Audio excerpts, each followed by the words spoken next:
Hey y'all, welcome back to the channel. Good to see you for another Whiskey Roundtable with myself, Ben, and Scott, and the new guy. Welcome, new guy. Introduce yourself. Hello, my face may be slightly familiar to anyone who tuned in to the March Outturn preview tasting, which I did with Jenna. But since then, I have actually been brought on full-time to do more of these and to just be more involved with the society overall. Yes, it's official. Charlie, you've been a member of the society for a number of years. I think we met years ago. How long has it been? When did you first become a member? January 17. Oh, the fact that you know the month and everything is pretty my birthday. Okay. Was it a birthday gift? It was from my grandmother. Look at what she started. So yeah, as Charlie mentioned, he's now part of the SMWS team. We've been talking with Charlie, man, I feel like for years here and there, and it's like pursuing a relationship with somebody you have feelings for, but then they're dating someone and you're dating somebody, and it's like, what if? Anyway, Charlie's part of the team. We brought him on. He's as you can see, his background isn't really completely taken over yet by the green bottles, but it's pretty close. So welcome, Charlie. Thank you very much. I'm excited. I think this is actually my first dram since joining the team, first dram with the team. So okay. Yeah. Well, tonight is a big one, and I shouldn't be saying this. Scott should be saying this, because we all know that this topic is probably the most beloved by our dear friend Scott Bruno over here. And yeah, it's all about, maybe the red lighting gives the clue away. Such a nerd. Round of applause for Sherry finished whiskeys. Sherry. It's the Sherry cask, or maybe Sherry. I mean, I think we should talk about Sherry too. We'll talk about Sherry, the type of fortified wine from Spain, and then also why it's so important for Scotch whiskey maturation. I think the point of these roundtable discussions is just to be open with our thoughts, maybe share some insight from behind the scenes, perhaps, if we can answer your questions. And I don't know, just be open and honest. We have no agenda here, especially tonight, but yeah, it'll be a good one. So to start off, what's in everyone's glass? And I'd like to open this question in chat too. Anybody, what is it, 8 o'clock Eastern time? It's 5 o'clock. Okay, so across the US right now, if you're watching live, totally acceptable, pour a whiskey. What is it tonight, guys? I poured a unnamed artisanal blender that has one of the core range blends just to warm up my palate. That is sherried influenced, we would say. So.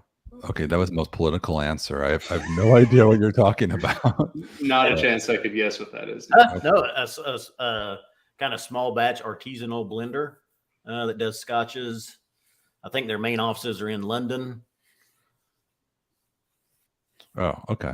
Yeah, I think I got you. Okay. Well, anyway, so that's Scott. All right, moving on. I think I'm probably going the extreme opposite end of the spectrum. It's one of my older society bottlings. It's 1.205 Captivating Complexity. Oh, yeah. Oh, I had one of those years ago. Yeah, 23 years, first fill PX. So, I think Oloroso is most of what we generally see coming through the society. Wanted to mix it up, go big right out of the gate, and jump in with something really old and really, really PX. Really PX, yeah. I did something that not as old, but I went with it. I pulled an archive out from the back of the shelf. This was, I think this is a whiskey we released on, 2018. Sounds about right. I think it was my first year with the company. 30.100 Abundance of Fruitcake. It's a 20-year-old Speyside whiskey, which was fully matured in a second fill X sherry butt, it says. Which is interesting, and presumably Oloroso sherry. We'll talk about the different types and whatnot, but yeah, I think 56.5% for a 20-year-old. I love when you see something matured for 2 decades still has retained pretty significant strength at 56.5. So I'll just swap up from off the shelf to our blended batch. I think this was blended batch 7, big swirl, nice 10-year-old, 50% ABV. Sherry matured blended whiskey from us. This was probably 3 years ago, 2019, 2018, 2019, probably release. There you go. There you go. Big Dog says it's 5 o'clock everywhere. Thank you. And Big Dog is always in my corner. He validates everything I bring up. And yeah, it's totally acceptable. I appreciate you, Big Dog. Mamuka 1977, the year of Star Wars, which we were just discussing. 70.46. Scott, do you have all those the names and numbers memorized yet? You see these every day. It's growing. 70. No, I can't tell you offhand. 70.46. I don't remember that one. Yeah. And Sean Spieth says 41.145, Pilgrimage of Flavor, our classic British spelling of flavor here. 41 is one of my all-time favorites, and I also have a 41 on my table, so I might get into that a little bit later. Look at you two nerds. Okay, there we go. That's what I'm talking about. Welcome. What's up, Sean? Welcome to the channel. Here we are. You're in good company. Right. So cheers, everybody. I'm going to keep going through the rest of the chat as we're continuing this discussion, but damn, look at this thing. I know I have this red lighting, but this is a super dark sherry matured whiskey. And so cheers, welcome. Let me just take a sip of this. Sip of mine, big swirl. So let's talk about the sherry cask. What is it? What is it about sherry whiskey, first of all? Scott, I want to start with you if you don't mind, because you have been since. Oh, geez. Yeah, it just hit me too. I was like, oh, this is, a moment ago I was bragging about how it's 56% and it's so old, but it's like so strong. And I kind of forgot about that.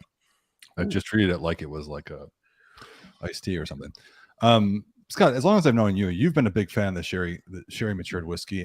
Honestly, I think before we even met in person, I was watching you on YouTube and you were advocating for it big time. And it's just, I felt like it was just part of who you are. And so I'm just curious to know, maybe first start with your thoughts on sherry whiskey and your experience from years ago when we probably first met to now, your relationship, I should say. Yeah. So real quick though, before we go into, and everybody that's watching, and Ben, you've answered this one before, but Charlie, think of, let's say the top 3 whiskeys you've had. Just, you don't have to say them. Keep them in mind for later. Just think of the top 3 whiskeys that you've had. He loves this. Yeah. Anyway, I can remember the first whiskey, the first Scotch that I had that I was just like, wow, what is that? Distillery 24, 12 year.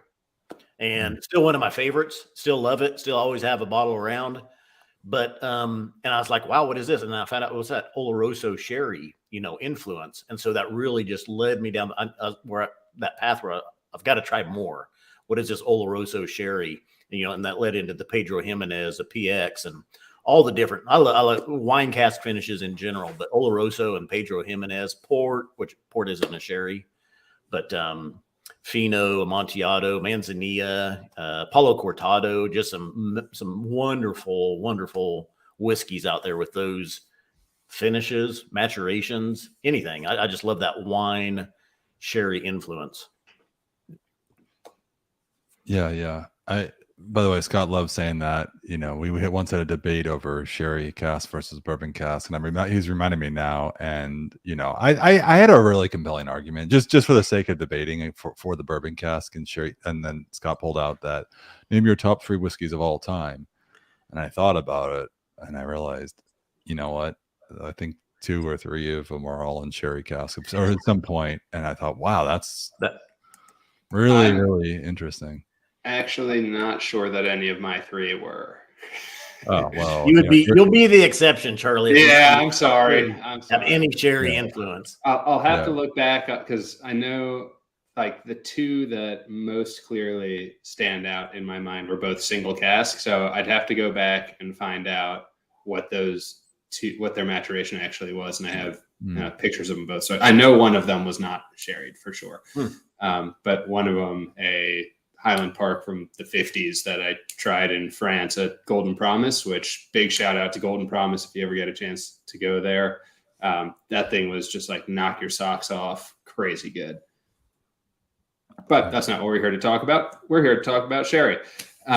So I have a little bit of a different spin on, for me, the first time that something really opened my eyes, and it was by virtue of sherry having been involved. And it was actually the first peated whiskey I really ever loved was because it had that sherry sweetness to offset the peat with the Lagavulin Distillers Edition in the PX cask. And for me, that was the first time I was like, wait, I actually think I get what it is about this peat thing that might really be attracting people, but it just really had that nice bit of interplay and added complexity from that sherry cask. Do you know, it's interesting, like, okay, so sherry, we kind of were, I think we're just, guys, if everybody who's just tuning in, we're going to be kind of just open conversation about sherry. We want to encourage you to just kind of share your thoughts and any questions we have.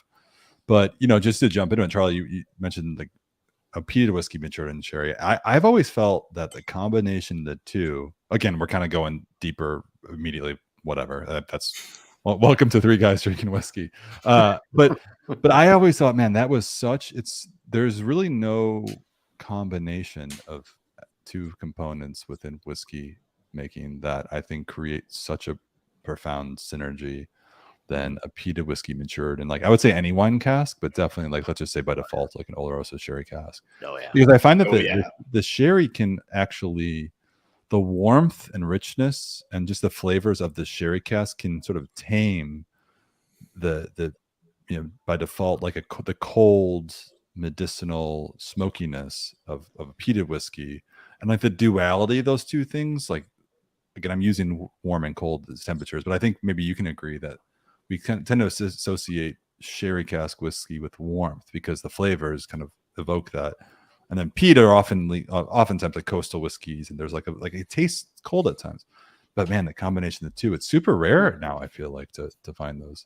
It's also super, I think it makes sense why those flavors complement each other so well. In particular, Oloroso, like you said, where, there's a big difference between peat and smoke, and that's not the topic of the conversation for today. I should have been on for the last one.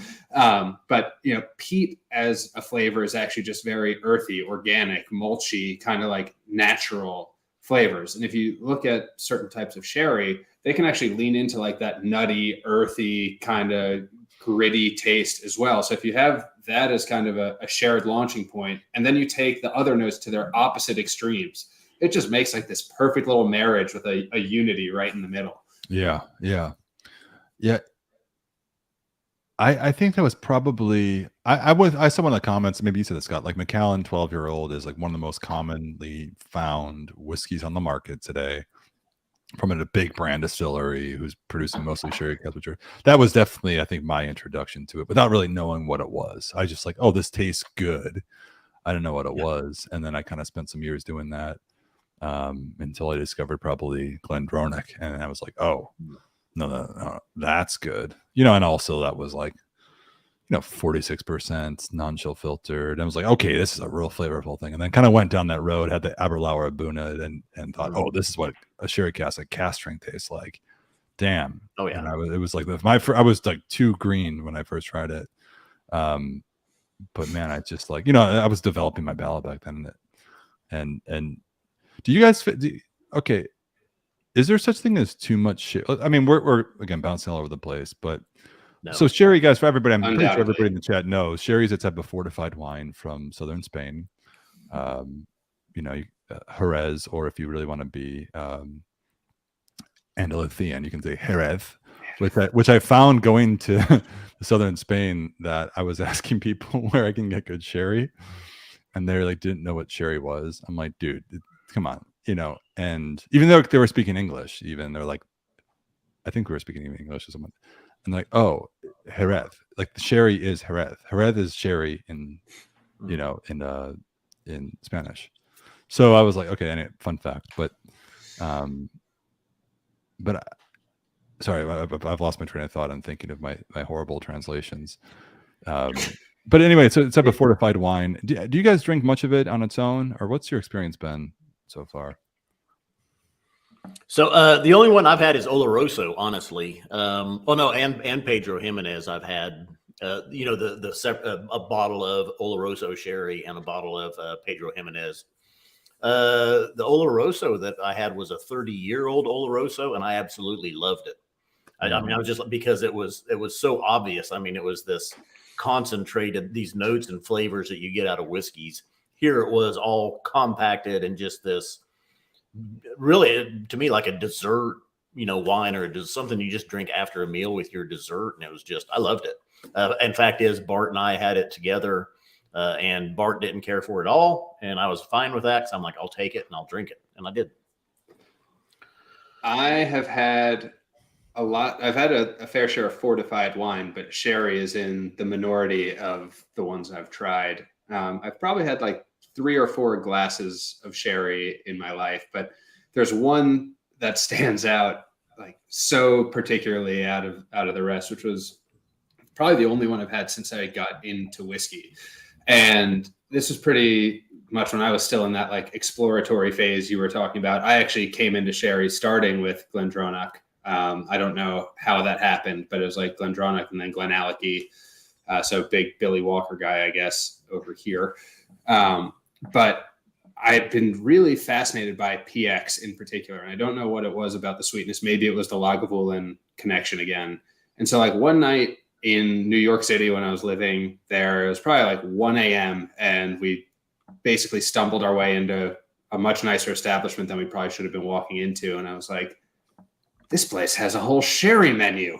And so just looked it over and was like, I'll take a glass of this like mid-priced on the menu Pedro Jimenez sherry so I can go to the source. Let's actually experience what it's like without the whiskey.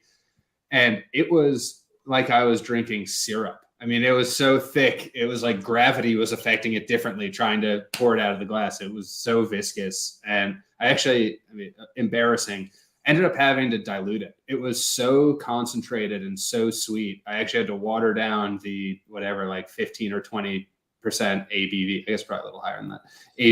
ABV Pedro Jimenez sherry I was drinking. Yeah. And now here I am drinking my 55% PX finished Scotch neat. So. Yeah, Pedro Jimenez I find it interesting because it's, within the spectrum, I think a lot of people, what I didn't realize at first, I should say, when I got introduced to sherry via whiskey, like I think maybe most of us here. I'm not from Spain, but there's a spectrum. What I didn't realize at first is there's a whole spectrum of different styles of sherry, and most all of them are made from the same grape, the Palomillo grape. Everything from like on one end you have a dry, crisp, white. It's like the flavor profiles I find that are as diverse as all of wine. On one hand, like in standard wine, French wine, you have Sauvignon Blanc, like a very dry, crisp white wine, all the way to say a Cabernet Sauvignon, for instance. I'm just thinking of the different styles. And I think for Scotch whiskey, probably, I don't know, last time statistic I heard was like 90% of all sherry matured Scotch whiskey is made just using Oloroso sherry, which is kind of on the darker, heavier. So I think, for us, the society, when you see a bottle, that the label that just says like the cask type and it says sherry butts, or by default it's Oloroso sherry. So it's so common that it is the default. And if you see it, and if it's not Oloroso sherry, it'll specify like PX, which stands for Pedro Jimenez or whatnot. But PX sherry, man, it's the only one that's, as I understand, it's the only one that's a different grape, and it's really thick, it's really viscous, it's really, really fruity and sweet. And I'm with you, Charlie. Like it's a total dessert type of thing. I like to personally pour it over vanilla ice cream. Like if you ever do that, like that's all right. Like you think of like an affogato, which is espresso, and it's Italian way, over gelato. Man, PX sherry over ice cream. I know we're not here to talk about that, but it's just, you're right. It's like a syrup to an extent. Well, I wonder though. So based on that, we're 90% of our sherried whiskeys are Oloroso. Is Oloroso sherry then? Is that 90% of the sherry market? You know what I'm saying? Okay. I'm gonna jump in and talk about maybe this bridging a conversation, but why that may not actually be so. Because when I learned this about the sherry market, I was blown away and fascinated. And this will get us into seasoning versus maturing, I imagine. But the majority of sherry that is currently produced in Spain is actually never intended for consumption as sherry. More sherry casks are sent to Scotland to mature whiskey than are kept in Spain to mature sherry. So if we just break out the math on it, it's very possible that there's way more Oloroso being put into barrels just for whiskey making than for drinking, which is pretty fascinating because they, it's kind of sad, but ultimately end up more or less dumping the whole barrel out once the cask is sufficiently seasoned and not producing it. Yeah, I not having any stats on like the market in front of me. I could just tell you, when you like go to Spain or go to southern Spain and you go to bars and you order sherry, you see like what's the most common thing on the menu. It's actually not. It's not Oloroso. It's like Fino or Amontillado, the lighter styles, and maybe like a blend of Oloroso and PX as like a dessert, like a Solera type of dessert, type of sherry. But Amontillado, I just see on more menus and consumed. It's because it's lighter. Oloroso is more of a dessert. It's a heavier type of wine. But man, I mean, I would imagine that the reason 90 or so percent, and again, that was kind of a rough number I'd heard, so maybe it's changed. But the reason it's Oloroso, just like the flavor profile itself that you get with that style, it's very nutty, it's dry, it's really a suitable complement to malt whiskey just by the profile. It's not very funky like some of the other styles, so probably why it is. But you're right, Charlie. Given that the vast majority of sherry is produced for Scotch whiskey, I would assume that by volume what's put out there was produced technically as Oloroso, which is wild. I just poured real quick. I pulled out another. So this was an oily and coastal that we released. Ooh. 10.183 Velociraptor version. Oh yeah. Oh, I remember that one. Yeah. Oh yeah. Yeah. And anybody in the chat, what is a xenomorph, if you know? Yeah. Which movie did the xenomorph first appear? Yeah, that's right. And then, so this was 14 years old, and I don't know, refill ex sherry butt. And I don't know if this was exclusively matured, at the time, or if we were putting, because this one's from probably 2018, 2019. If it was a double cask maturation, were we putting it on the label at that time, or just the second cask? Well, the two cask came with that current label design, which we launched in 2019, and that was actually from the first outturn that we released in the U.S. in 2019 with the new labels.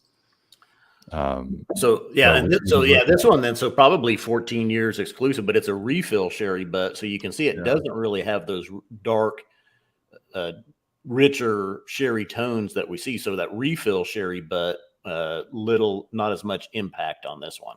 So hopefully it should just be slider sherry notes. So that one, I mean, that bottle has been open for years now.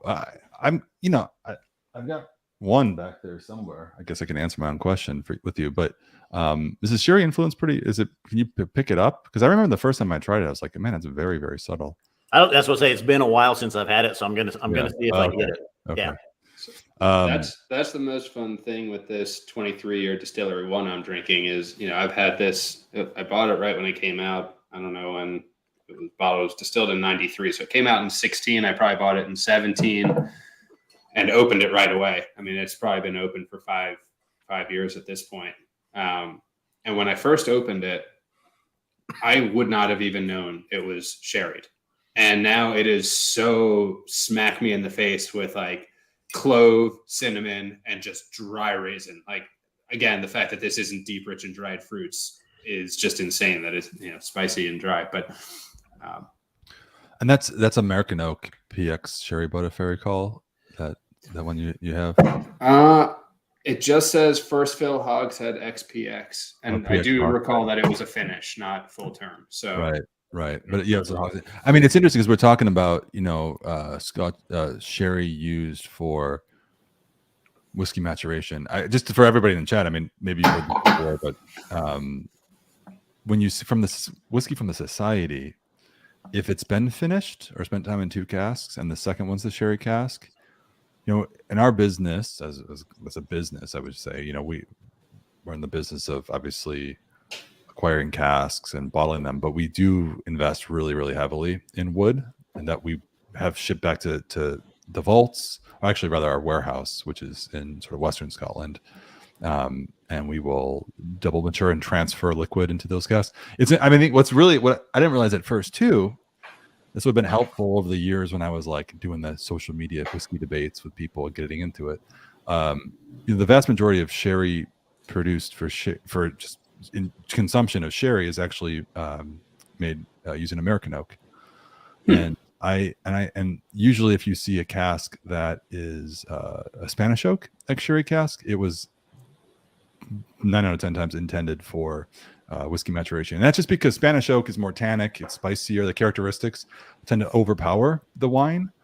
So, but if you're not really looking to create the most balanced, elegant wine, you just want a burst of flavor for your whiskey, at high strength, the Spanish oak works well. So for us, I have 5 bottles because then I intend to try them all tonight. But I see some that are just full term. I just had one that was a full term sherry butt for 19 years, Oloroso sherry butt. And I have another one I'm going to go to that was like yours, Scott, or both of you guys have a bourbon cask and then a sherry cask. We buy the cask from bodegas that use those casks to age sherry, properly, just for sherry. So usually they're American oak.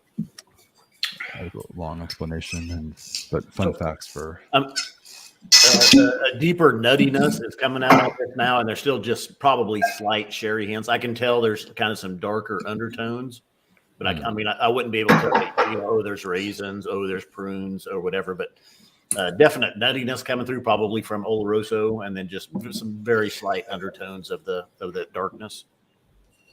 So I'm going to jump to my second one, and this is Distillery 63, Stuck to the Velcro. Mm-hmm. This was a more recent release.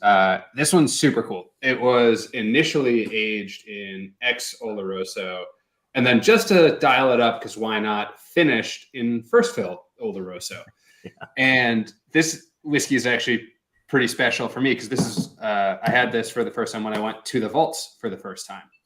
So I was over there. It was I told them I love Distillery 63. They pulled this out and I was so blown away. I immediately reached out to the team. I wasn't working here yet. So I reached out to the team. It was like, let me see what the exact number is, 63.80. I was like, please, if you have 63.80 in the pipeline, let me know if you can ahead of time, or flag it after that outturn, because I am getting this. I texted everyone I knew. It was like, buy this bottle when it comes out. It is so good. Mm-hmm. Really? And despite that stat sheet, so the U.S.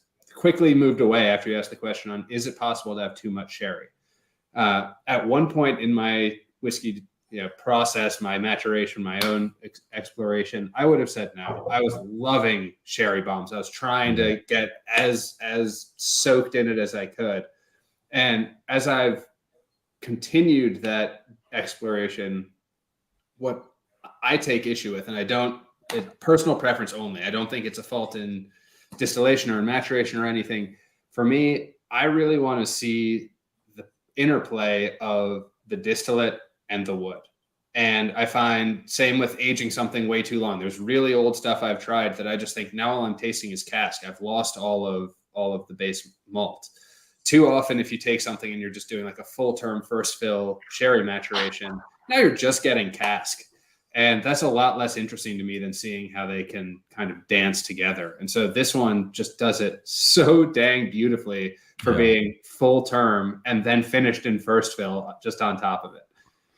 Yeah, I feel like your experience very similar to mine, and I would say very similar to most. And not to say that we're all basic here, but I think it's a natural progression of enthusiasm. Now because Scott's gonna have a word to say about this. I was getting ready to mute Charlie. If he went too far, he was going to get muted. Well, he's technically not a guest. I had my finger on the trigger right there, getting ready. He's not a guest anymore. He's part of the team. So I don't know if yeah. No, I mean, I went through the same thing, and I'll just tell you, I love sherry cask mature whiskey, and when I joined this company 5 years ago, from being a member to then join the company, I was told by all our colleagues in the UK, we were having little debates. I'm like, what do you like? I'm like, I love sherry cask, and they were mocking me for it. And then I spent more time in Scotland, spent more time in distilleries, came to understand distillation, and I totally am with you, Charlie. I realized, I'm like, you know what? So much of this sherry cask mature whiskey, the flavor is coming from the cask itself. There are unfortunately producers out there I've learned all the dark secrets that they're not properly rinsing casks. Not all of them, but some of them are not rinsing casks. All the things just to get maximum sherry flavor into the whiskey. So I'm like, when I'm getting to understand distillation and the ones and the different approaches that different distillers take, some that are really, really artisanal about it, others that are more commercial. And obviously I think as enthusiasts, we tend to lean in one direction. I was like, I want to be able to experience what it is that they're doing. You know, it's easy to understand the cask, but it's more complicated to understand everything else. And I'm kind of there now. But I have to say, I felt like I've spent some years in that sandbox too. And I was like, you know what? It was just a different sandbox. I haven't lost appreciation, but here I am about to pour this thing. You know, there's no agenda tonight, but I just poured this 19-year-old called 78.41, a real sherry monster. I don't know, man. I just had that last one that was like 20-year-old. I'm like, I'm enjoying it. Like, I'm not, you know, I'm just wondering, am I just going through different phases, and I've gone a little sort of a dip, and there's peaks and valleys. And, you know, we talk about people like Charlie McLean, who we hang out, when you hang out with the guy, he orders Johnny Walker Black when it was, he's just like, you know, socializing. But my point is, I think there's a for me, there's a place, time and place for all of it. Kind of a cheesy statement, but I think I'm kind of there right now in my own personal I completely agree. I mean, I'm not saying there's never a time for a sherry bomb, right? If that's more if I'm in the mood for like a desserty, really indulgent, rich sherry bomb. I mean, there's nothing else will suit. That's kind of how I feel. I put them similar, but I mean, totally different, but similar to like a really heavily peated whiskey. When that's what you're in the mood for, nothing else will suit. Right. And I actually think the Scotch market, the Scotch consumer market, I should say, broadly has been moving much more into preferencing or seeking very bold flavor. If you think that like in the 1970s, 1980s, the whole Scotch market was around very light, delicate, approachable. That's why blends, that was it. Then we've gotten into single malts really being introduced. And now I think we're at a point where it's even gone a step beyond that, where they're trying to like maximize the boldness of the drams that are preferenced. And by they, I mean the consumer, not the brands are pushing this. They're responding to what people want. I mean, you see it with our outturns, right? When something really interesting that's peated and sherried or sherried comes out, those things fly out way faster than just what I would find to be like a beautiful, sweet, fruity, and mellow, mid-teens aged ex-bourbon barrel. I love that stuff. And yeah, I just think there's a place for all of this, time and place for all of this. Yeah. So what I was gonna say, I think some of it though too is like even at some of the people coming in that, you know, bourbon drinkers that are coming in, and bourbon drinkers, you know, like that virgin cask, charred cask influence, and a lot of that cask influence, and you know, especially at cask strength, and it just socks the palate. It's full of all these flavors. And so when you take a cask strength Scotch and it's either peated or sherried, and there's all that, or you know, I mean, that flavor bandwidth is still there. That's just socks the palate. Mm-hmm. I think it's something that people just really, you know, either crave or don't. But there's times that you do. I mean, there's times you want a sherry bomb, or you want a peat monster, or you just want, you know, that second refill ex-bourbon barrel, you know, whiskey that's just gentler, nicer, smoother, sweeter, you know, and good to go. Yeah, it's in, man. I gotta tell you, I'm on whiskey number 2. Scott, you're on like 7. Charlie, I think you're on 2. Like, man, this, I'm really digging it, you know. And this is a moment like we're just socializing. Like, I'm not sitting here in a room by myself, which is quite frankly, I think, or maybe most of us drink whiskey because we're all in the business and you're sampling things. Maybe not. I don't know, but maybe I just have no friends and you guys have girlfriends. But anyway, but no, the point is, I'll drink with you, Ben. Yeah, I mean, I'm not here to like just articulate every tasting note in the glass here. We're just kind of hanging out, and I'm loving it. Mm-hmm. I'm loving it. I live in Nashville, Tennessee. It's like 80 degrees today. It's not what I would describe as like sherry cask whiskey weather. You know, I'm from Chicago. Moved here a couple of years ago. And from Chicago, man, those winters, brutal winters. There's nothing better than a sherry cask, like a really heavy, hearty, you know, sort of like Christmas spiced whiskey. But man, this is like off season, killing it for me right now. So, all right, well, I'm going to go a little bit. I had a little bit of the Velociraptor versus Xenomorph. I'm going to go with a not that. There's my sherry bomb. That one will come up. I'll join Charlie with a spicy and dry. All right. This one currently available in an old bodega. This one really interesting. 11-year-old. This one's exclusive maturation, ex Oloroso butt, and then it was matured in a first fill ex bodega Oloroso butt. But this one didn't bring the usual Oloroso notes that you really expect. It's really different. It is spicy and dry. And I wonder if these Oloroso butts, I think, were, dried out and didn't have a lot of that liquid Oloroso influence, and it was just able to get some more of those drier, oakier notes out of those butts. It's cool that it specifies that it was like a sherry butt. So likely it sounds like, the cask that we acquired was from a sherry butt. And then they actually specified that it was a bodega butt. Right? Is that what it says? 2 bucks? Yeah. Huh? Bodega butt.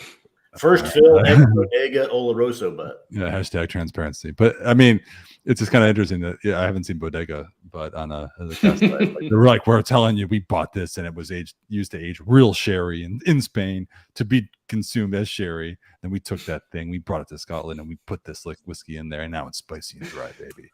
I'm just like, and we're gonna tell you that it's a bodega, but I love that. I love that. I mean, we know who's doing it over there, so give him a little thumbs up. Yeah, sorry, I'm picking. There were a lot of comments in chat. I sorry guys that we've been kind of going deep on this, but yeah, I actually wanted to. Since please. Scott's moved on. Sorry, Ben. Just you guys asked who could name the reference for xenomorph, right? And there were actually similar but conflicting answers. So I'm going to turn it back to you guys. Was it in Alien or Aliens? Are we going sequel or OG? Well, both.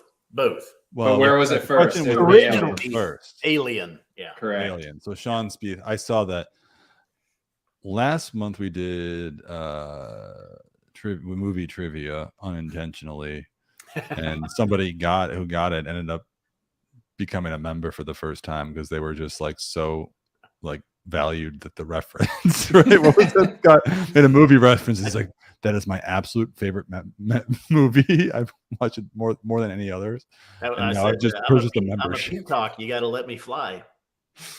Yeah, and that was the comment. Somebody joined based on that movie quote. Yeah.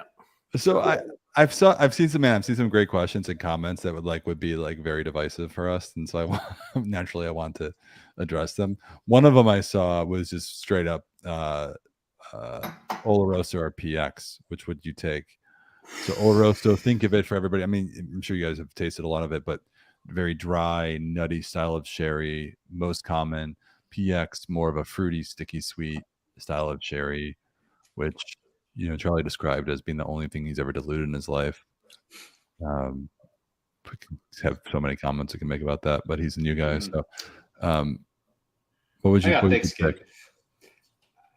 As always, I'm going to add a qualifier. Well, this has become the theme already. Yeah, we've been on we spent what 6 hours on Zoom today. So, if it's like I have to drink only that cask forever, like the other one, not only does the other one no longer exist, but I exclusively have to drink that, I'm going Oloroso. If it's just the eliminate one, I think I might keep PX because I think PX is just so interesting, but the number of times I want it is less often. Okay. So like if I want something I'm going to reach for often, it's going to be Oloroso. If I wanted to save it just for like what's going to put the craziest influence on the whiskey that I'm putting in there is going to change it the most, going to get my like ears perked up, it's going to be PX. All right. That was perfectly non-controversial. Scott, what would you say? Do you have a preference? I originally, because of Macallan 12 and getting into whiskeys and those that I tried, and Oloroso being, seen on the shelf more, I thought I was Oloroso until I had one of the best PX whiskeys I'd ever had before, and which is definitely. What was that? Tomatin. Oh yeah, I had that with you in Glasgow. You did that. You're like the favorites, right? Yeah. Yeah, no, I remember because I participated in the blind tasting, and that was you featured that in the blind tasting. That we didn't. Maybe Roy had that one or someone. Maybe that was in there. Yeah, yeah. But that PX, and I've had, of course, several different whiskeys and PX finishes, and there is a difference in PX as well. Some are more syrupy, more sweeter, and then some are just a little bit more drier, a little bit more darker, richer. You might say. And so I've had a couple. I've had a Kilhoman as well, a single cask that was had to be from the same bodega as the Tomatin PX was using, because it really brought in some of those same notes. But then I've had some PXs that are just too syrupy sweet for me, so there is a difference there. Probably like Charlie, if I had to choose though, because I think Oloroso is more consistent. And I mean, you get those nutty notes and you get those darker notes, and it's not as sweet. If I had to choose one, just based on consistency, I'd probably choose Oloroso. I mean, Oloroso works, I think, with more base spirit. Like PX can get finicky depending on what you're layering it on top of. Yeah, that could be. I totally agree. Actually, I was giving Charlie a hard time just because, like, for the sake of YouTube drama that's not actually there, so just trying to fabricate it. But I tend to gravitate towards Oloroso sherry. Like, I just like the dry characteristic. But you're absolutely right in that there have been some PX cask matured whiskeys I've tasted, even blind, not knowing they were PX, and I would just say, "Man, that thing is amazing. What is this?" To find out that it's actually PX at the end. And so when I described the two types of sherries in the profiles, I said PX is often like sticky, sweet, very, very, fruity. The wine is, but if it's used as like a finish, first of all, it's about how much time it's been. You put the liquid in the cask. But I've had some amazing ones and thought, oh, well, that's actually not of that profile, or it just like finished in the PX cask, and it's just like overplayed a peated Islay whiskey so well. So, all right. So I'm up for my next dram, and I'm at a crossroads. I got to pick one of these. I either go for my third spicy and dry in a row, and I told you guys ahead of time, I've got, 8, 9, 10 sherry cask involved SMWS bottlings, and not one of them is deep, rich, and dried fruits. I have juicy oak and vanilla. I have spicy and dry. I have spicy and sweet. I have lightly peated. I have heavily. I don't have any. Deep, rich, and dried fruit. So I'm either going with 107.13 Memories of Andalusia, or if you are outside of the US, I think it's called Memories of Gazpacho. Or I'm going 41.126, which Sean, I think, would vote for me to drink, which is a spicy and sweet garden bonfire dram. So I don't know if the audience can either vote very quickly, throw some comments in, whichever one I see first, that's the one I'll drink.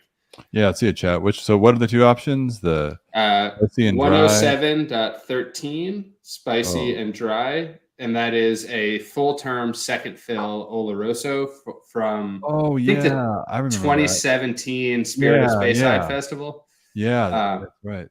This one's at 65%, so it really has needed airtime. That's why it's like still almost full, despite being open for almost 6 years. Yeah. And then we've got this garden bonfire dram, which started in an ex Oloroso and then was finished in a high toast medium char puncheon, new oak puncheon. What's so crazy? This is like, I don't know why I'm sharing this, but because this is supposed to be an unfiltered conversation. That first one you held up, I've actually never tried that one. But I remember where I was when I saw like a leak on the internet. That was what was coming. I was on my phone, like walking through a mall. Man, I remember this, and I was like, "Oh, and Society just announced it's." Maybe it actually wasn't a leak. It was just like the announcement of the festival releases. So it was May, probably. I think you're right, 2017. I was walking through a mall randomly, like just to get to my car. I had to cut through an Abercrombie and Fitch, and I remember this. I don't know how. I mean, this could have been a dream. I mean, it is 420, but I remember walking through this mall, and I remember saying, "Oh, I got a text like, hey, did you see the Scotch Wine Whisky Society released the festival ones, for this year? They're available." So I remember thinking, "Oh man, the labels were so cool that they're all pictures, and that one is probably like a Spanish rooftop or what?" Totally. Yeah. But that's it's my memory is shot these days, but man, I remember like where I was when that whiskey was released. It's crazy. I also have to issue an apology on this bottle for whomever it was originally intended for. This bottle was supposed to go to someone who I put in my order, and I guess there was a ton of demand, and I was like number one after they had sold out. The inventory had sold out. And it just didn't, my order was able to be processed. And then there was one member who was in a state that couldn't actually get shipped the bottle. They were in one of the few states we can't ship to. And ultimately they couldn't figure, it took like 6 weeks where I was waiting to find out if I would get this. I was told, there's someone we may or may not be able to work it out. And ultimately they couldn't get it to a place where they'd be able to pick it up. And so I was able to get it shipped to me, as luck would have it. But the people have spoken and they asked for the Garden Bonfire Dram. So we won't be exploring. After all that, after all that. Reminiscence. Okay. So you mentioned lightly peated, and it made me come to mind lightly peated sherried whiskeys that I had. This one's actually a deep, rich, and dried fruits, or DERDF, as some people refer to it as. Lightly peated DERDF 4.293, a cutting combo, the 19-year-old that was exclusive sherry matured. Yeah. Which one is that? Oh, the cunning combo? A cunning combo. You and I tasted. Oh, dude, we just had that the other day. You and I tasted that here on the channel, on the YouTube channel. I remember we did that. There were the 2 4s that were released. Yep. Both sherry. One was lightly peated. One. Yep. I think you just said that. Yep. Okay. Sorry, I'm like. By the way, so now I'm finally into my DERDF, which is my shirt. My girlfriend had. Oh yeah. DERDF. It says the whiskey sensation that's sweeping the nation. Yes. Okay. Charlie might disagree.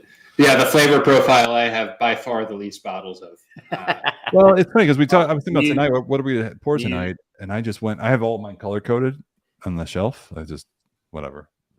Me too. OCD. And I went right to the red, and I didn't even think about this. There are plenty of peated casks that are actually sherry here too. So I got to end the night with that. But I think I might have said this to you, Ben, when we were originally discussing me coming on board, and might have been when I was talking to Jenna. It's not for lack of desire. I mean, like, again, this 23-year distillery one, for all intents and purposes, probably shouldn't be a spicy and dry. It's very deep, rich, and dried fruits. It's just all of the sherried whiskeys I have ended up in other profiles. So I'm going to pour my third one. Getting after it. I just had. How do I say this without bragging? I can't brag to you guys. I mean, everybody here we all got good whiskey at home. I've been enjoying the exploration of some of these older labels that I haven't had for a while. Haven't seen. So I'm gonna leave it up to the chat as well, just because put the fate in the hands of the people you love. So either I go with this one, 73.114 total eclipse of Oloroso. I remember that one. 17-year-old. It was matured, I think, for 15 years in Oloroso, and then finished in a first fill PX cask, PX butt, 56%, 17-year-old, total eclipse of Oloroso. I just think that's cool. I've got about a 40% of the bottle left. Or this one, a meandering maze of souks. Souks? What's a souk? 12-year-old cask, 24.151. Also from an ex Oloroso sherry butt, and then transferred to a first fill ex PX hogshead at 63.1%. Nice. Actually, I'm reading this. This one is I see here. It's described here. It's a single malt, because this one was several Oloroso. I remember this now. We took several Oloroso sherry butts from Distillery 24. And then they were married in first fill American Oak PX hogsheads since 28. So it's actually not a single cask. It's just a single malt. I think there were like 3 or 4 or 5 casks. So which one should I go for? This 24 or 73? Not the 24, 73. 73. I'm asking the chat, you guys. This We're trying to influence the chat. I'm trying to kill. I mean, I'm trying to kill some bottles here, and so okay. The 24 was requested. You win, Scott. 24, always interested about this Indy Max. It's interesting. Obviously, it comes from a distillery that you may or may not know. It was just named. But the Audacity, I've always loved the Audacity. Our first Vaults collection bottle. Oh, that's what I'll pour next. Was an Oloroso cask from Distillery 24, which is, and then I think I love this is that joined the company around this time, you know, perceived as liquid gold amongst many collectors, and just to say, you know what, we can bottle it like this and have people just do their thing, or we can transfer it into a PX cask and totally change the character. I was really attracted to the boldness of that, saying, you know, we don't really care what the secondary market thinks about casks and the liquid that we've acquired. We're just going to make something that's fun to drink. And I've unfortunately seen the opposite experience, where it was one of the saddest moments of my entire whiskey career, but one of those like, oh, it is a commercial business too, isn't it? I was at, I won't say where I was, but I was able to sample distillery 26, I believe it is. I had a straight from the cask 25-year distillery 26 that had been full term ex bourbon, and it was one of the finest, like most beautifully composed whiskeys. And I was like, so when are you bottling this? Because this is about as perfect as whiskey gets. And got the response more or less saying, you know, we know that if we throw this thing in sherry for like 2 or 3 years, a super active cask, and get the color much darker, we'll be able to sell it for significantly more. We don't know if the whiskey will be better or not. We're going to try and do the best cask maturation that we can, but we know if it hits, they were going to send it to Asia. We know if we release this as an Asian exclusive, we'll be able to sell it for significantly more than we could just out of a bourbon cask. Wow. And I was like, man, that's sad. It's funny because the three of us, man, we're all on this side. And I think, yeah, Charlie, it's funny to be full transparent because that's how I like to roll. Charlie and I, we've been like on Zoom for the last week talking about the business side of things, you know, which is at the end of the day, we're running a business. We're here shooting the shit about sherry on YouTube. It doesn't feel like it, you know, oftentimes, but the reality is like we have to run a business. But man, I don't think those decisions have been made here. And I know for a fact they haven't, and that's I think probably why we're all still around. But yeah, I value, you know, the society was owned by Glenmorangie Group up until 2015, and I wasn't around at the time. Maybe it was different, maybe it wasn't, but I just know that since the company went independent, we set up like the spirits team and started doing the double maturation and just like having fun with things. And I know Ewan, who's kind of our director of spirit, or manages all the spirits, that's not around us ever. It's never part of that conversation. So I guess I'm proud to say that.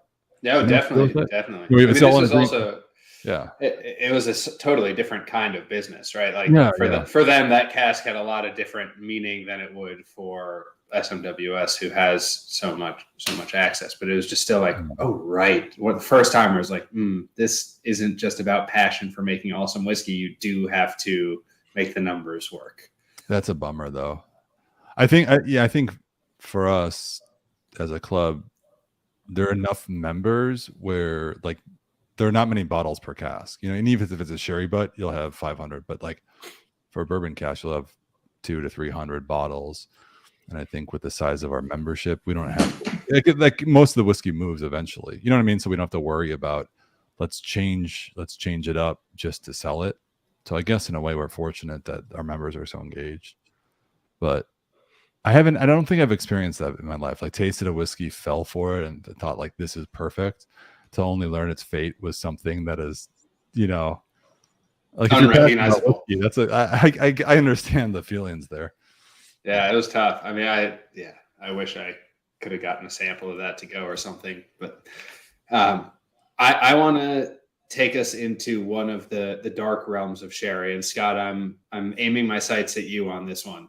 Because this is one of the things I turn to in opposition of sherry, or that's way too strong. One of the risks of a sherry cask is that depending on both the cask treatment and the specific cask, those sulfuric, struck match, burnt, acidic notes that sometimes creep in there. How do you defend that in sherry finishing? I love it. You love? Oh, wow. Okay. We were talking about this too. I mean, that's so So I just like- can you explain, Charlie, to everybody, like what's the purpose of the sulfur candle, or like the? I mean, I know sulfur can come. The note can come from two different points of the sherry making, but for whiskey making. Well, there's actually one that you may not know. I was very disheartened to learn this as well. I was on the same trip where it might have been the day before the other fact, but I was at Glenallachie and I was touring with, it wasn't Billy, but it was, I won't say his name. And I asked him a question about sulfur. And I was like, look, I've heard really mixed things that sulfur candles, and I'll get into why sulfur was used. I've heard mixed things on whether that's really relevant in the market today, or if that's kind of a bygone tradition. Do people still use sulfur candles? And to my dismay, he said, oftentimes people use nothing, which is great.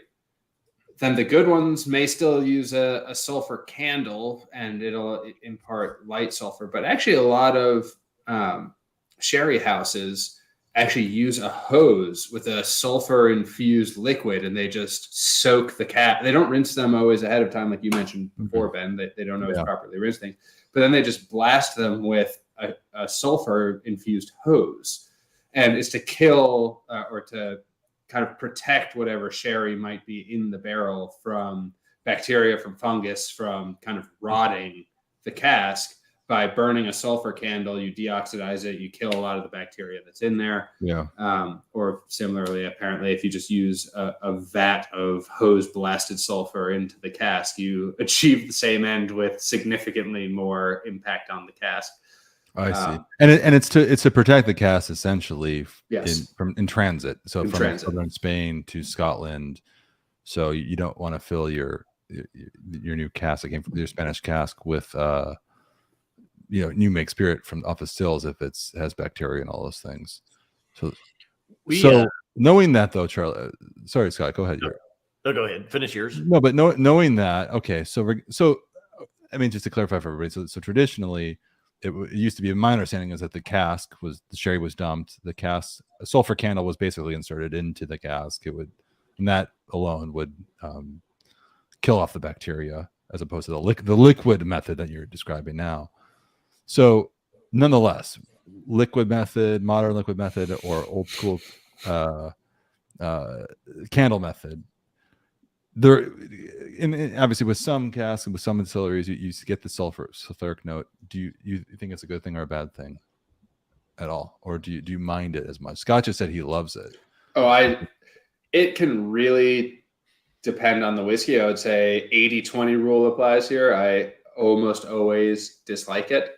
But there are rare instances where, much like sherry or peat or any of these other notes, it actually just it somehow complements whatever is going on. Like Mortlach as a distillery, sometimes just not even if it's in a sherry cask, can have kind of sulfury notes. But in their case, it generally, to me, works, where a lot of other distilleries, it doesn't.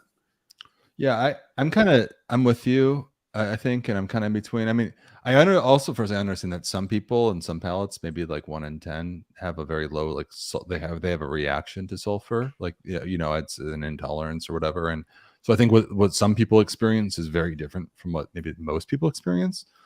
But I don't think it's that uncommon. I think like 1 in 10. But I just poured this 24.151 that was voted on by the two of you influencing the chat, and this is the third sherry whiskey I've had today, and there's definitely some sulfur in it. There wasn't in the first two, and I'm like, this is pretty common actually from this distillery, and I don't mind it so much. Like, I know it's part of the process, and I like that it's a man-made. Whiskey's made by man and nature. It's not perfect. It's not. I like a little distortion in my guitar playing. Yeah. You know what I mean? Like, I like that. So, but I get it. Have you? I learned this at one of the panel experiences. I think it might have been the first panel experience. But Charlie McLean actually has a trick that it has been incorporated for great success in my life. For if you don't want the sherry, particularly if you don't want the sulfur, particularly on the nose, how to rid the sulfur element. And I can't believe it works because it seems so ludicrous. But if you just take the whiskey, you hold it here, and you just go, you blow just a little bit in it, you blow the sulfur away. That's the way Charlie McLean said it. Just blow the sulfur off and then smell it, and you get whatever's hiding under all that sulfur. Highly technological approach. Look, he's the nose of the Scotch whiskey industry or something like that. He's got some moniker. We had one of our releases just a couple months ago. Had a slight sulfur note to it. It was a Durdiff, and I can't remember which one it was now. I was trying to remember if anybody's watching remembers.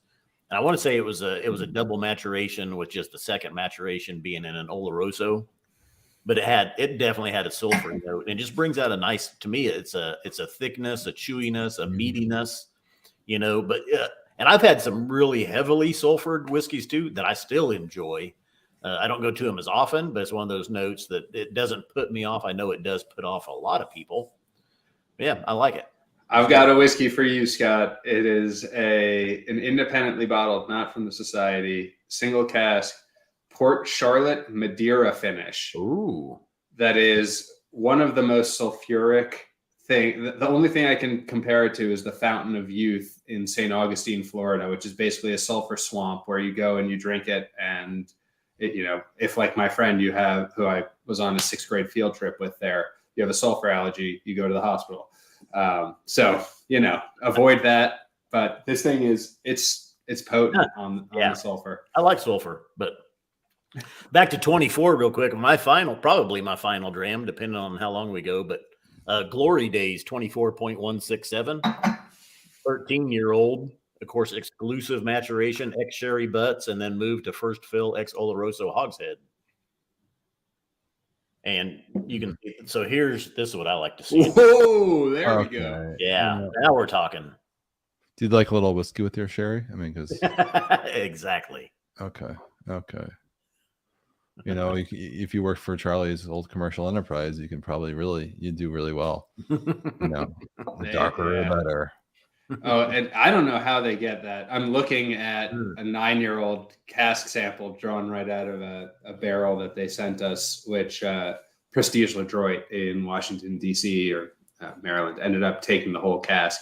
It is one of the darkest whiskeys I have ever seen. It's motor oil. I mean, you can't get light through the damn thing.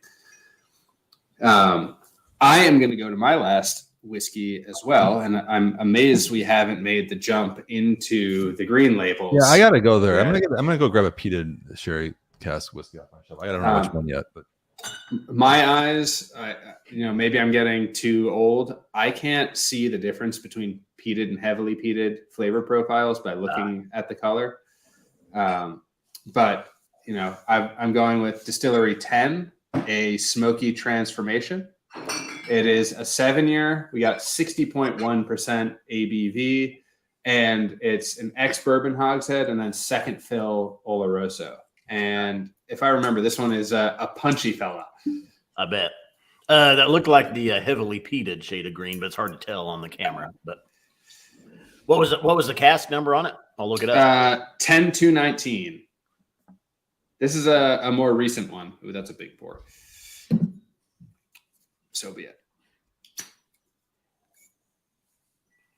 Yep, heavily peated. Heavily peated. I should have known because and that's exclusive. 7 years, second fill, ex Isla Oloroso hogshead. Oh. Okay. So it was an Oloroso hogshead that had previously held an Isla whiskey in it, and then was refilled with this distillate from number 10. So I personally am a huge fan of young, heavily peated Distillery 10. In any format you want to make it, throw sherry on there. Don't throw it in any kind of cask. I'm going to be a fan. It drinks way older than its age statement, way less hot than its proof, way more complex than it should. I mean, it's a distillery that uniquely for Isla doesn't do a ton with peat. And I think they're starting to go back to their roots from the mid 20th century, where they used to be a heavily peated distillery, and are bringing out a significantly higher proportion of heavily peated malt, and it is so wonderful. Eh. Oh, are you kidding me? Well, I mean, I'm being both honest and controversial for the intention. I'm not a big fan. Yeah. Wild. Yeah, I love this. The distillery 10 I absolutely love, but the peated variant, it's just something I find it to be unbalanced. I realize that's not a popular opinion. That's fine. Oh, I'll agree. Actually, I prefer unpeated number 10. Yeah, for sure. I've really struggled to get along with them. Like that, you pulled out that Velociraptor and Xenomorph. That's an unpeated one. Like I love the spirit. I love the distillery. The peated expressions I've struggled with since day one. And I should say this: I really made an effort to enjoy everything. Outside of it. I've never. I mean, we're just being honest here, you guys. So, yeah, not been for me. I'm not saying it's not good. I'm not saying it's not a high quality spirit. I just like it's been one of few things that on paper I should really love, and I have various reasons for not loving it. And I actually think the this type that I like the least is the wine casks and peated expressions in wine casks are tough across the board. Like, and I think that's it. I think that peated spirit is not as suited for a wine cask. Yeah, I'll give you others. And now this next one, I would also say probably isn't, but I've pulled off an old dusty. It's 29.226, 18-year-old from a refilled bottle. Oh, I thought you were going to do the Vaults 24, Ben. You're letting the people down.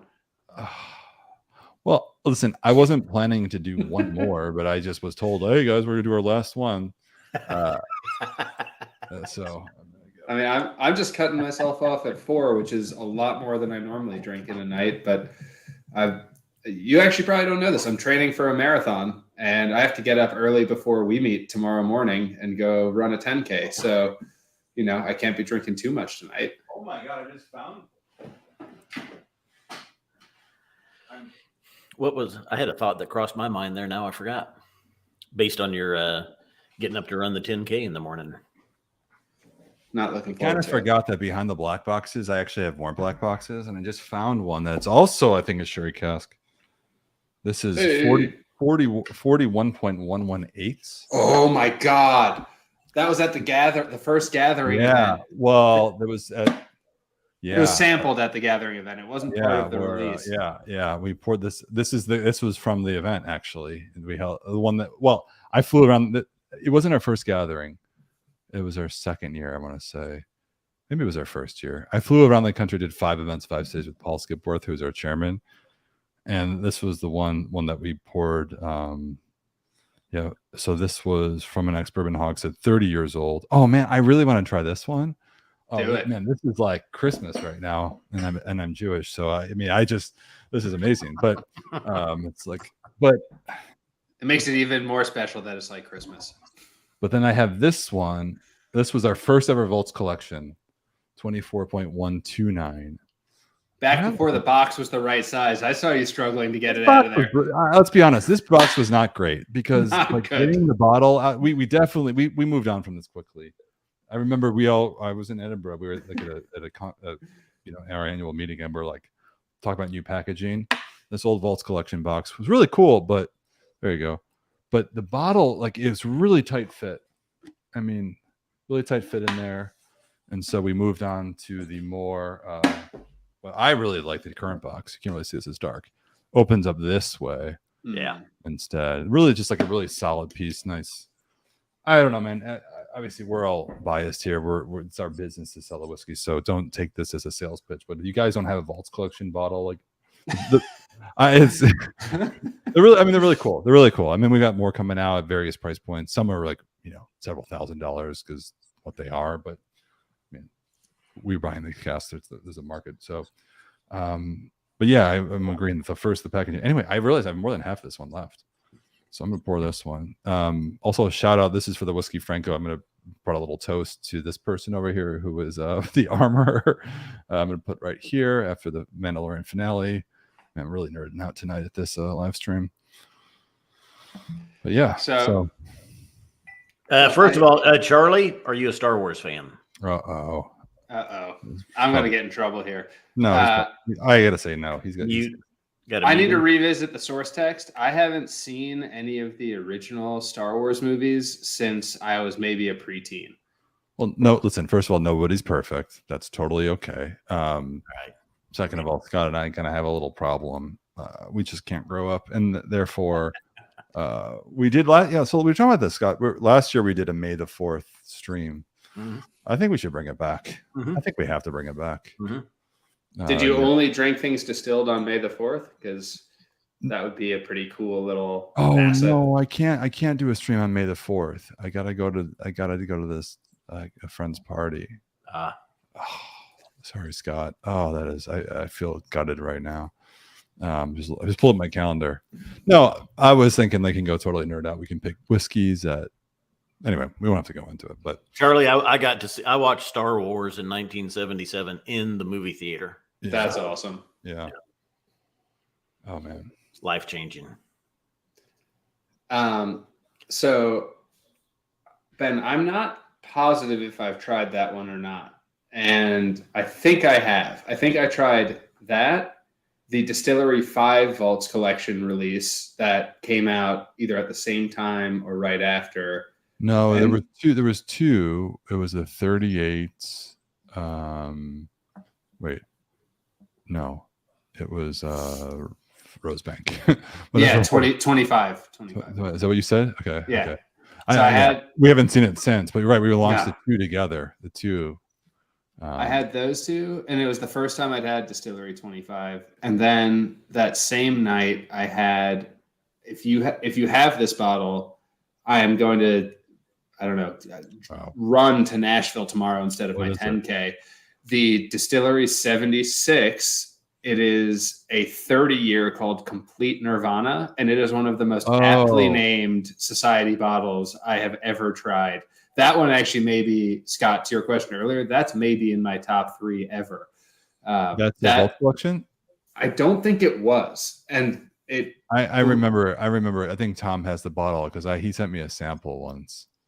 It just, I had it next to those 2 Vaults Collection releases, and like, this is the beauty of single cask and of personal preference. The one that I liked the most was the one that wasn't the Vaults Collection release. But if you have that whiskey, find it, drink it, try it. It is unreal. So I pulled that one up, 76.137. It was actually sweet, fruity, and mellow. It was for the 35th anniversary of the society. 5 years ago. A 30-year-old from a refill hogshead. First of all, shout out to everybody who's still with us throughout all this. I feel like we've gone beyond the scope of talking about cherry to like, do you have this bottle? Do you have that bottle? I'm gonna taste this one. I'm gonna taste. We're now at the point in the evening in which we're like going back deep in our shelves and finding things that we haven't tasted for years, which is amazing, honestly. So I forgot Scott. So Scott's been here. He's been in. We did a stream together. He was in Nashville. Was it last year? Yeah, last year, right? He came by. Mm-hmm. Gotta do that again. But I forgot I had this bottle because I recall like I got this bottle and you were like, I wanted to try that. Have you ever tried this one? Which one? Old Master. No, our first Vaults Collection. I think I remember when they released it. You were like, I want to try that. I forgot I had this. It was back there.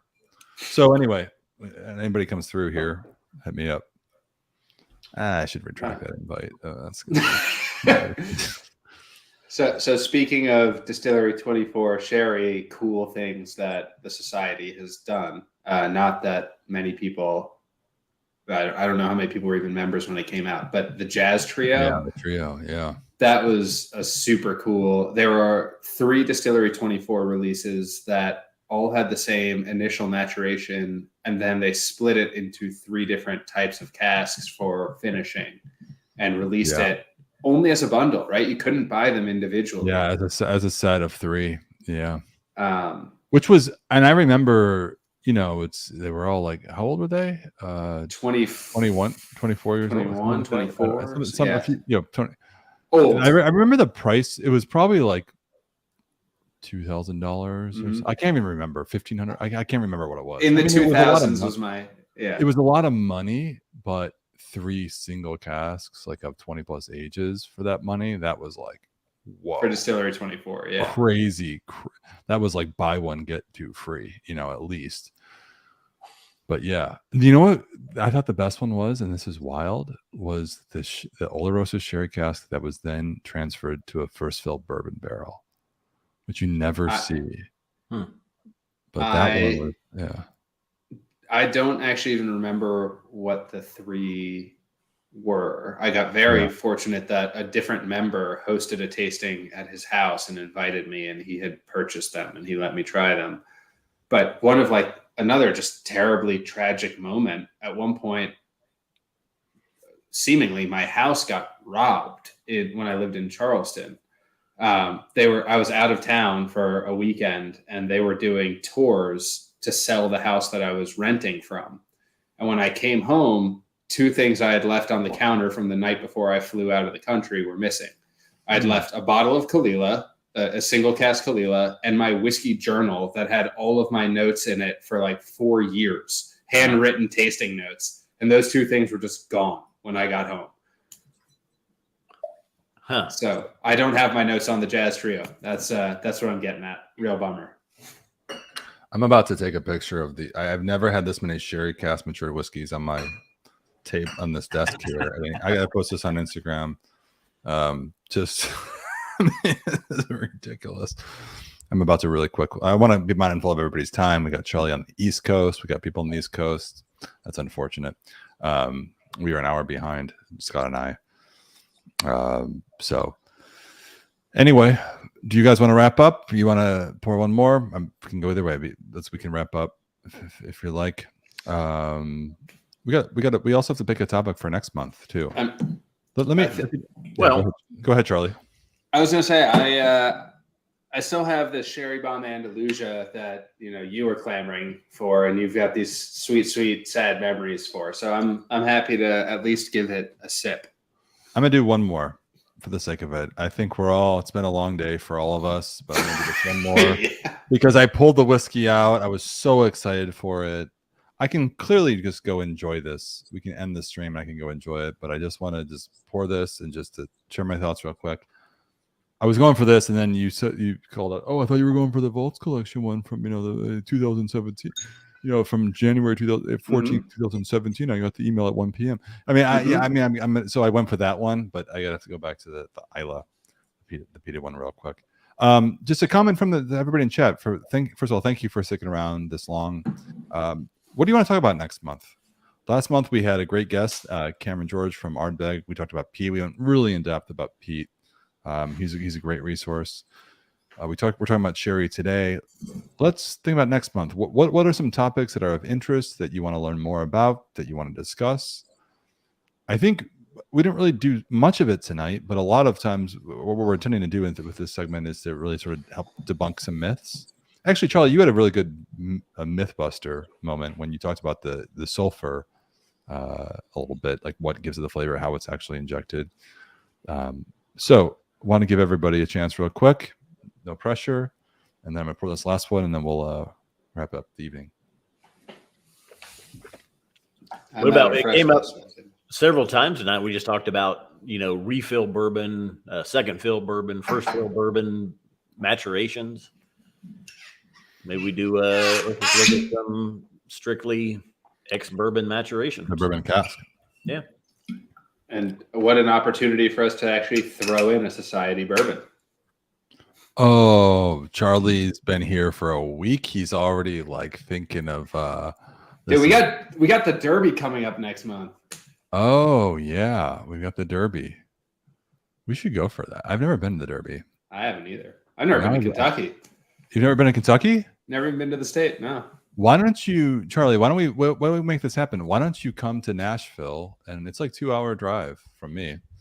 Yeah, twist my arm. Have you been in Nashville before? Yeah, we've hung out in Nashville. I'm sorry, that's right. It was last year. Yeah. Well, okay, but you were working at that. Yeah. Have you been beyond that? Nope. I've been for work, and I visited Vanderbilt at one point in high school. So that's it. Got it. Okay. Yeah. Well, forget Nashville. Let's yeah, you can just. I could drive there. We can fly to Louisville. Scott, you've spent some time there. You were just there last year. Yeah. But Scott loves a road trip. Would be fun. We should just go and do a weekend, do a few distilleries, and kind of set something up. So I like this comment here from the Whiskey Franco, who says Franco. Yeah. Ooh, yeah. I like to talk about whiskeys that defy a flavor profile, things that blur the lines. Oh yeah. Charlie, you've kind of started that tonight because you pulled out some like sherry casks that were not in the deep, rich, and dried fruits flavor profile, but sort of. Oh, how about Scott's Oily and Coastal? Yeah. I think that. So I had that starting the night with spicy and dry distillery number 1. Maybe how long has it been since this came out? You guys did a lightly peated distillery 1, and that might be the biggest deviation of expectation on flavor profile I can remember in a long time. A one like no other. I remember that 1.246. Scott, how is that whiskey in your hands right now? Do what? How is that whiskey in your hands right now? Oh, this is gorgeous. So just talking about ones that push flavor boundaries. This one is oily and coastal, but this is, the 30th anniversary. And there was some talk in the chat earlier about this one, a 14-year-old 10.249 and 10 years ex-bourbon hogshead, 4 years Oloroso. And this is a whiskey of the year candidate right here. Oh, are you kidding? Dude, I haven't tried it. I'm so bummed. I will send you a sample. My only contribution, I remember a year ago, there was an email going around. Hey, what should it look like? And I was like, let's go with the retro label. Yeah. And I didn't think it would go through because everybody's all into the creative artwork. I was like, no, let's just throw a retro label. Let's do retro bottling. And the response from our colleagues in the UK was, okay, we can actually do that. I was like, whoa, but we have to use the current bottle because we don't have the old bottles. And I was like, all right, well, that's cool. So I'm bummed because I don't have any of those first gen bottles here at home. So same. And then the time came and it was released, and I had no reason to get one because everybody, so many members entered the lottery for that one. Yeah. So I felt like if I got one, it's taking away from another member. We try to be mindful of that. So I joined a week too early. Yeah, exactly. But to hear you, Scott, say, "Oh, it's a candidate for whiskey of the year for me," I'm like, "Oh, you asshole!" Like, it's all right. All right, I will only share my meeting a little master with you if you can share a dram of that at some point.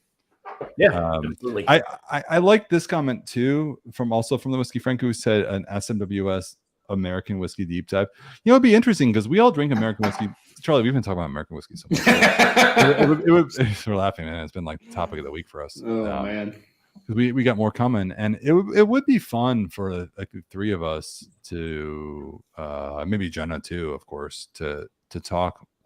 Like I know bourbon. Like it'd be interesting to talk about American whiskey from like a Scotch, from our perspectives of three people who clearly have a malt bias, but also, I love American, I love bourbon. An American single malt is not that we need to go just there because that might be too proximal, but American single malt any day now should have whatever the definitions are going to officially look like. When that happens, we should have maybe an American single malt day.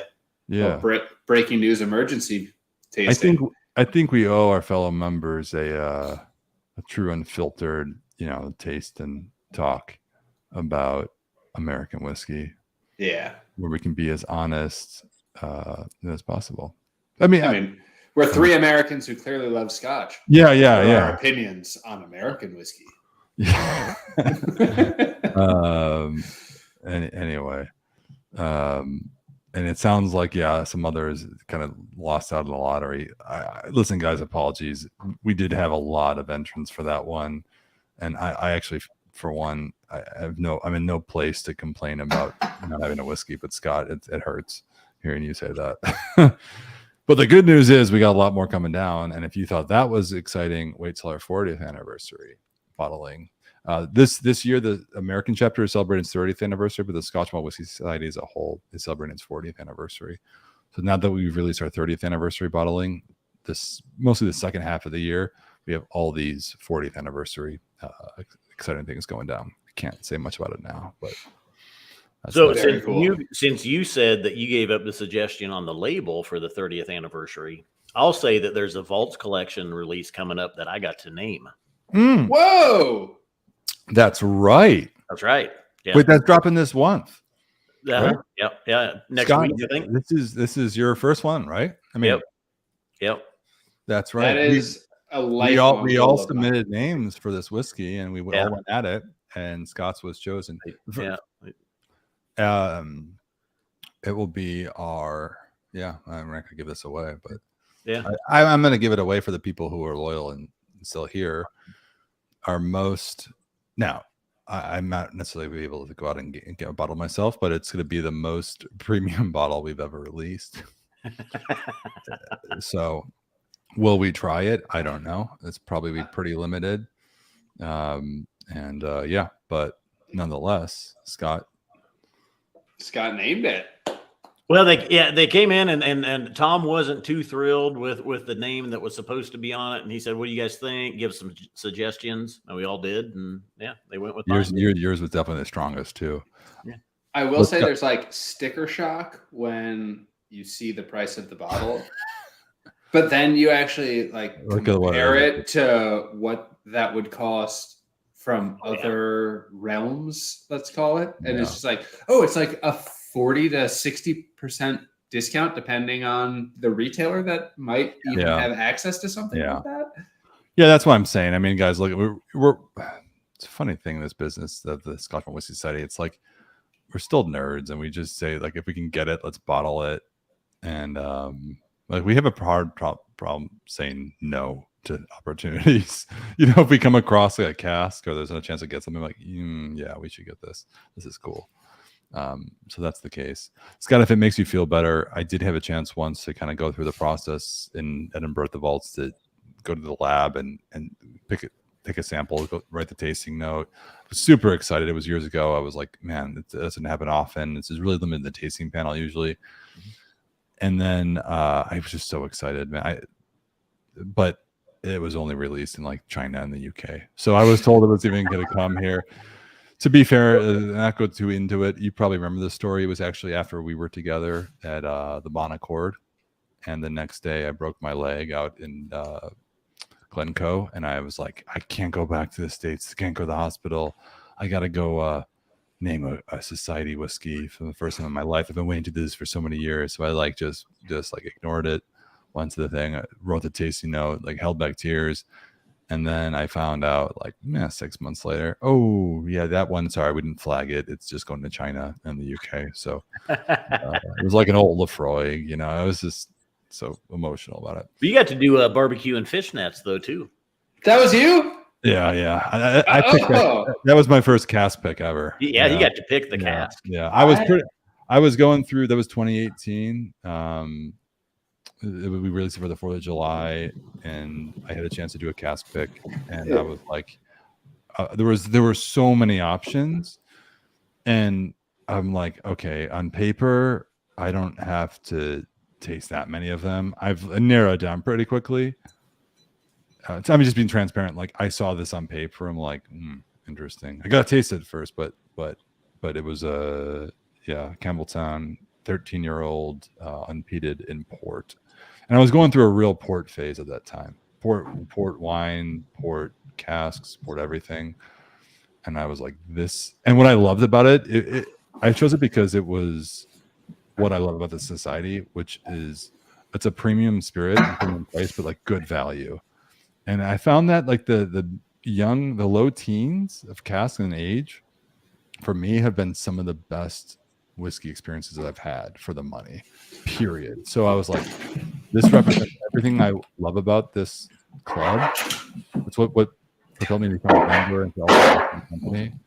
And it's like, $125 or something like that, which is a big price tag. But if everybody here, like that's actually for what it was. It's like I would have spent $300-400 on this whiskey, Proving ages and everything. This is way off the topic. Oh, I remember that.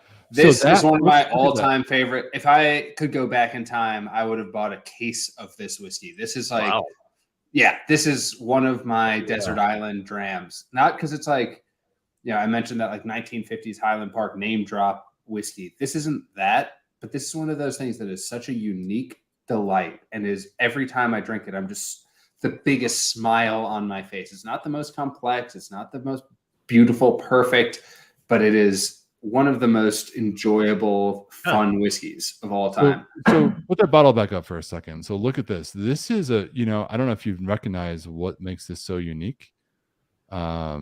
This was a transitional bottle. Oh yeah, I know what makes it unique. We had the very old logo with this first gen logo with the second gen label, and there was only like 2 or 3, just like an in between. I've got multiple bottles with that situation, because that was like prime me just buying Society bottles. So it sounds like 2017. You said you joined in 2017 or something. That was like the year of we switched to the second gen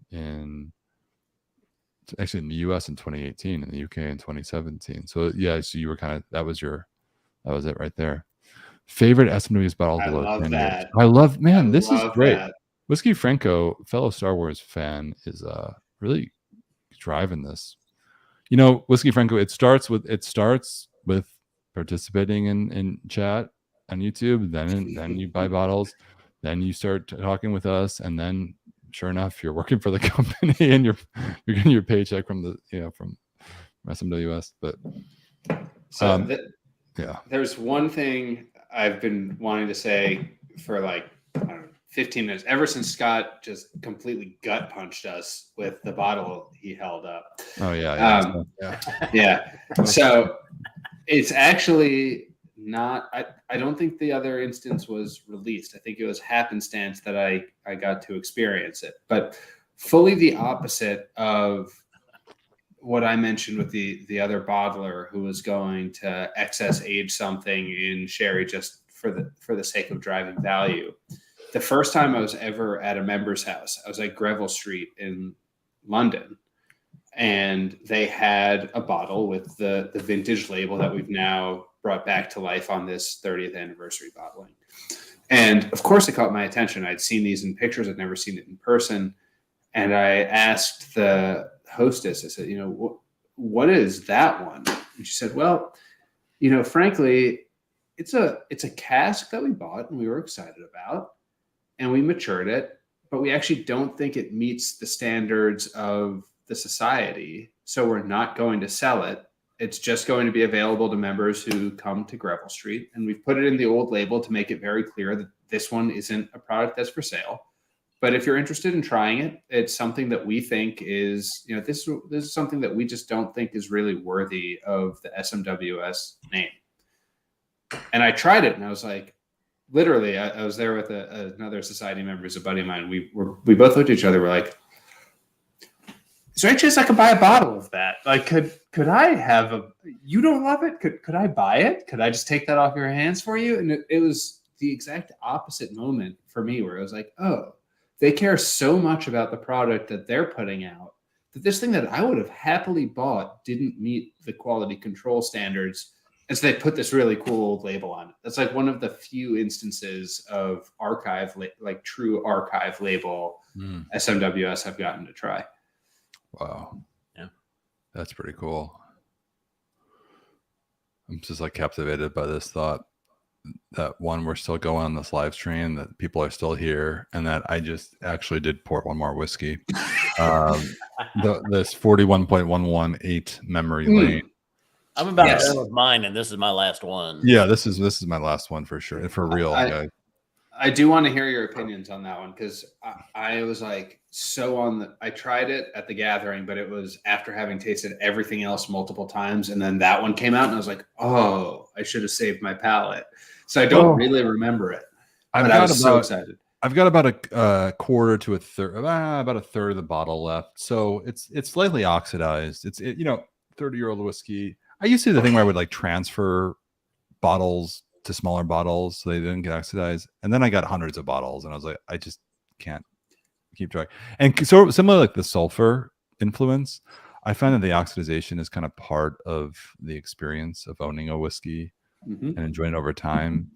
I'm not so hell-bent over like maintaining the character as it came in the bottle when it's already changed from the time it was in the cask. You know what I mean? It's a natural product. Like anyway. I mean, nerd status, do you argon your bottles? I think you have, Scott. I have not. We Is did. You did a whole Bart- video about that once. Bart and I did it. We actually did it over 5 years. We did a 5 year, but we didn't use just argon. We used the wine preservative, Right. Yeah. wine preserving gas, which did not work. We didn't care for it. So We've had a lot of people recommend just argon because it's more kind of whiskey friendly. Yeah. And so that would be interesting to do, but no, wine preserver does not. I like how you had to preface this with a nerd status, and then we countered with, "Oh, here's a guy who actually made a YouTube video documenting his experience." 5 years. Yeah, we did. We started it, and then we once a year we'd go back and look at them. We had 3 bottles. One bottle that was gassed and opened, Yeah, and a third full, and one bottle that was ungassed, opened, and a third full, and then we had a control bottle that we bought. We bought 3 bottles all at the same time, so they were from the same batch. Macallan 12 and Lefroy 10, and then we went back annually, uncapped them, sampled them to see how they were doing. And then Did you also parafilm, or did you just argue? Yeah, we parafilmed as well. Yeah. Oh boy, because I've given that private preserve brand a good bit of money over the years, especially we were talking earlier. I've moved my multi-100 bottle collection across the country back around 4 or 5 times, and every time before I move, I private preserve and parafilm every bottle. That might have been a waste of money and time, a lot of time. All right, guys. So just to conclude, sherry, great. Sherry. If you like it. Not so great if you don't like it. No, I mean, truly, it's. I think we've gone off the rails, and I think that's the point. You know, we do a lot of videos, a lot of streams here. We've been so focused on trying to kind of share new whiskeys, new casks that we bottle, just kind of give you guys more context, just honest opinions about it. But it's always fun to kind of shoot this shit and talk about this. Question for the two of you. I think, well, first of all, actually, question for Scott. Do you have these B7s at home? The B7.4? 0.3, 0.4, and 0.13. Yes. 0.4, 0.7. 7. Yeah. 4, 7, and 13. Sorry. I'm just looking on our shop right now. I haven't tried these. They're all US exclusive. We got the full barrels of bourbon. We should do a more of a deep dive. I think you shoot a video about the 3 of those. Yeah. When we released them and we had the bundle. Maybe just to we still do a deep dive. I mean, you've already got them. We can give them a shot. That'd be fun. Yeah, I'm just looking at the American whiskey. The recommendation. We've got a few here right now from the USA. And we just have a brand new one we just released, the B5.6, which is took a couple phone call orders for that one today. Yeah, I'm. Have you tried it yourself? No. Yeah, I'm really curious. I live in Tennessee now as a Tennessee whiskey. So anyway, we have gone far enough to which we've now, like, the equivalent of getting kicked out of a bar at the end of the night is post pandemic is your webcam, your camera going, the battery dying. So anyway, last call, gentlemen. Thank you all for full view. What is this? Different camera. Oh, I like this one better, actually. Yeah, it's very crooked.